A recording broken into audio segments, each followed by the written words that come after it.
What will we catch fishing this creek in Colorado? Today for our bait, we've got a power bait, yellow power bait, garlic ball, and 2 small split shot weights. So let's get some fish. First cast with the power bait, caught this absolute monster of a creek chub. So that's nice.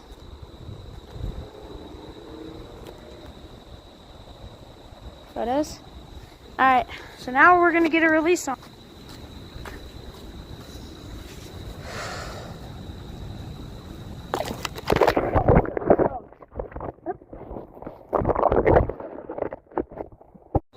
Number 2 on the day, little tiny guy, went from big to small real fast, same spot.